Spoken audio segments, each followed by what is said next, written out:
Please. Hello everyone, my name is Sateesh Kandukuri. I'm a PhD student from the Department of Physics, Pilani, Hyderabad campus, India. Now I'm going to present you the Antiskyrmion nucleation in magnetic tunnel junctions.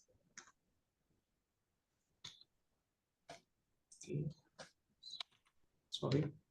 So this is the outline of my talk. First, I will discuss about the basic magnetic chiral spin textures like Bloch-Skyrmion, Neal-Skyrmion, and Antiskyrmion. Then I will introduce our system and simulations. So followed by the results and conclusions of this talk. The active research on magnetic chiral spin structures started with the discovery of magnetic skyrmions in 2009 in a chiral magnetic compound MnSi. Later, the search moved towards multi-layered structures like heavy metal and ferromagnet. In all these systems, the main interaction which is responsible for the formation of these chiral spin textures is the Jelisinski-Moria interaction, and which is an asymmetric exchange interaction. This is the illustration of Jelisinski-Moria interaction in between a ferromagnet and a heavy metal. So here the ferromagnet is given with iron and heavy metal is iridium. So these are the two neighboring spins of S1 and S2 represents the neighboring spins of iron material, and these are the atoms of iridium material. So iridium offers strong spin orbit coupling, and this spin orbit coupling induces interfacial DMI at the interface between these two metals. And this interaction is usually called as the interfacial DMI interaction. And these are the basic three chiral spin textures observed. One is the Neal-Skyrmion, another one is the Bloch-Skyrmion, and the other one is the Antiskyrmion. So mainly the Neal-Skyrmion type of spin structures observed in multi-layer stacks like COPT and iridium.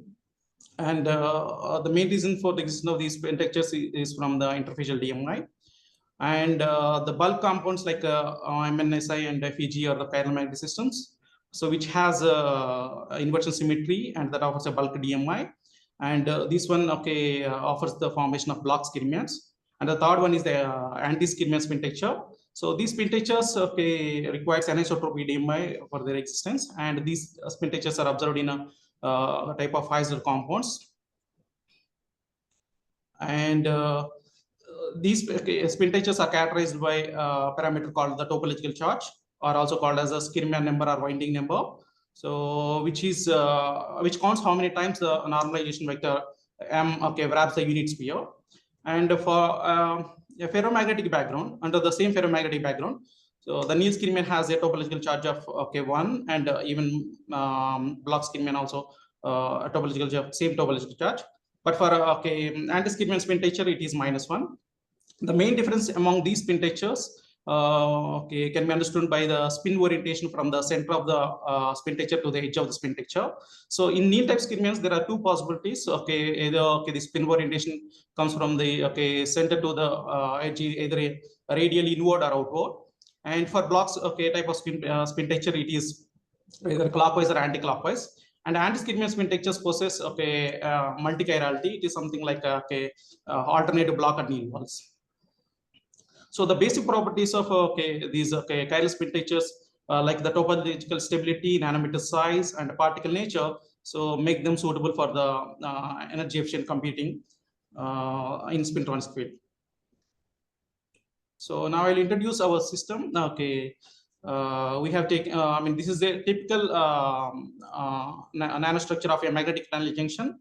So consists of a stack of 3 layers, a free layer, spacer layer, and fixed layer. Usually, if the spacer layer is a conductive medium, it is called as a spin wall nanostructure. If it is replaced with insulating medium, it is referred to as a magnetic tunnel junction. Here, L indicates the length of the free layer, and D indicates the diameter of the free layer. And to study the free layer magnetization dynamics, we have taken Heisler material MnP2PDSN with these following material parameters. We have applied a spin polarizer. We have applied a current density along the negative z direction, through all over the system. Actually, the previous studies mainly focused on nano contacts to indicate, to create the Skyrmion type spin textures. That usually reverses the spin orientation at the desired location. But here in our structure, what we did, we have applied the spin polarized current density throughout the entire structure, and due to that, we want to create an Antiskyrmion in the free layer of this nanostructure. And to study the dynamics of the free layer, to study the dynamics of the free layer, so we used a MUMAX3 software. And this one is the famous Landau-Lifshitz-Gilbert equation with the Slonjewski spin transfer torque. The first two terms indicates, refers to the precision and the damping offered by the precision and the damping of related to the normalized magnetation about the effective magnetic field comes from the different energy terms contribute to the system, like exchange energy and anisotropy, dipole-dipole interaction, and external magnetic fields. So, and this Slonjewski spin transfer torque comes from when you apply current, unpolarized current to this type of spin texture. So this fixed layer filters the unpolarized current into polarized current, and this polarized current transfers the spin, transfers the angular moment to act torque onto the free layer. And the equation for the Slonjewski spin transfer torque is given by this relation. Here, these two terms almost equivalent to the precision and damping terms, like where beta is a constant which is related to the spin polarized current density, and epsilon is a parameter which is related to the spin polarization P, and we have taken a value of P 0.72 in all our simulations.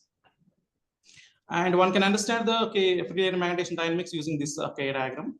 So here HF indicates that effective field comes from the different energy contributions of the free layer, and here M refers to the normalized magnetation component. So what will happen here? So when actually the field like torque term is the secondary. That is the one of the component of the spin transfer torque, and the spin transfer torque is the in-plane component of in-plane component of the the spin transfer torque comes from the polarized currents. So what will happen when you apply a spin polarized current to the system? So when the strength of the spin transfer torque overcomes the damping torque, so the magnetic reversal usually happens. And so in this slide, I will introduce. I will explain about the results of my work on one particular case. And these spin states refers to a set of simulation for a geometry, for a nanocircular structure geometry of a diameter 200 nanometer and a thickness of 1 nanometer. So what we did here, we have applied a spin polarized current, current density of 0.5 into 10 power 12 ampere per meter square to this spin, to this nanostructure, and for 0.15 nanoseconds. And initially, this plot refers to the spin transfer torque, the Z component spin transfer torque and the topological charge variation with respect to the simulation time. So initially, the strength of the spin transfer torque increases up to a specific time. Here in this case, it is up to 0.05 nanoseconds. So at this state, one can see the spin state configuration. So it somehow looks like this. And we can observe that magnetation reversal is already happened. So after this, what will happen? The strength of the spin transfer torque is decreases. So at one state, at a particular state of 0.10 nanoseconds, so if you observe the topological charge variation, so it is almost equivalent to -1, and this one indicates the spin texture is an Antiskyrmion. So we have applied the spin polarized current. We have applied this current up to 0.15 nanoseconds. So what will happen after 0.10 nanoseconds means, so the spin polarized current is trying to shrink the Antiskyrmion spin texture. So once you switch off the current, the spin texture showed a breathing mode. So that one can see here. So this plot corresponds to the pore size variation versus simulation time. So here this is the size variation of these curves represent the size variation of this Antiskyrmion spin texture. And this plot we have plotted for the different anisotropy DMS stands 0.55 and 0.50 and 0.575. So one can observe that the size of the Antiskyrmion is increasing with DMI. So here core size we have measured by measuring the mz component is equal to mz is equal to 0 contour.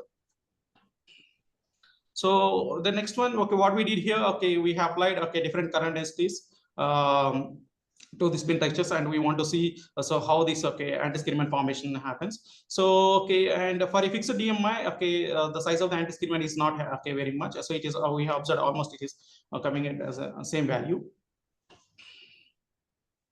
So next, what we did, we want to see the effect of this Antiskyrmion formation on the system dimensions. So for that, what we did, we have varied initially we have varied the thickness of the system. So we have taken different thicknesses like 1 nanometer, 3 nanometers, and 5 nanometers. So and we have applied for in different times. So here, if we increase the thickness of the nanostructure, so what will happen? The magnetation reversal takes long time to. It took long time to reverse the magnetation. And so at one particular time, we have observed the formation of Antiskyrmion. So the size of the Antiskyrmion seems to be decreasing as the anisotropy DMI strength decreases, inversely proportional to the thickness of the film. And here in this case, what we did, I increased the the diameter of the spins, nanostructures, so like 200 to 240 nanometers. So in this case also, what I have observed, the magnetation reversal started almost in all the cases at the same time, and the size of the Antiskyrmion slightly increased from 23 to 26 nanometers. So in the next case, I want to see the effect of the field like torque coming from the spin polarized currents.